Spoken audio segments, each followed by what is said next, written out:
Yeah, so I mean, we have governance across all different sectors, not just, obviously companies have governance across everything. And actually most companies in industry, not education, have a CTO, someone in charge of their technology.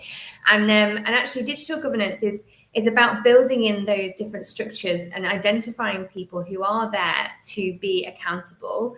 Not necessarily in a negative way, but somebody who is there to be able to ensure that things are happening, that there is rigor, that there are policies in place, that and part of my book talks about the link, and actually Neil, who's on the chat, will know as well, because he's a PE teacher by trade but is a digital technology lead. It's that understanding that your governance for your digital strategy is not developed and designed by your IT team who teach information technology or computer science.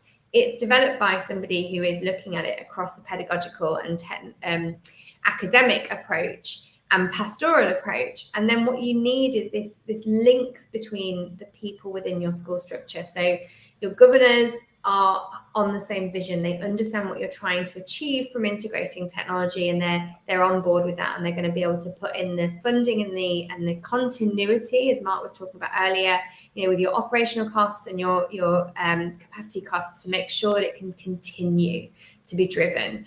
But then on top of that, at the top of that structure, and from my perspective, this should be somebody that sits with your leadership team. It's, you have your academic, you have your pastoral, you have your digital technology leader, because those are all big infrastructure elements that go towards the driving of the everyday of your school. And as part of that, there are policies that need to be in place to make sure that everybody is safe, to make sure that things run properly, to make sure you have that liaison, this is what I was talking about, Neil, with your best friend. So as a digital leader, your best friend is the IT guy.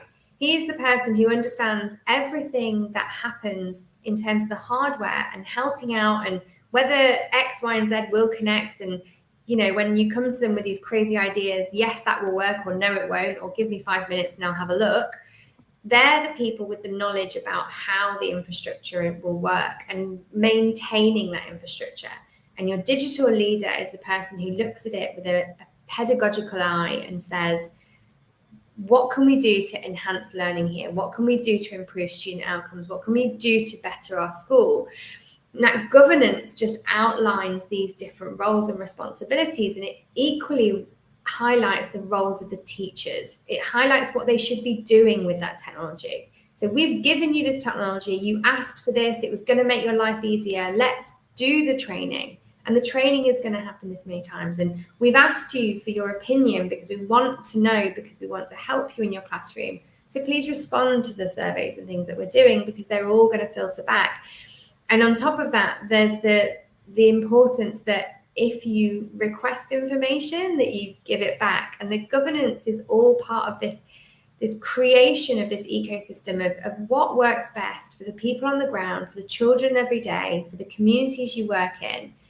And who at the top is going to have your back, because there needs to be people who've got our backs to make sure this happens. And so that whole structure of governance becomes not only policy making, not only infrastructure and hardware, but it becomes the strategy as a whole. Who looks after it, who maintains it, who curates it.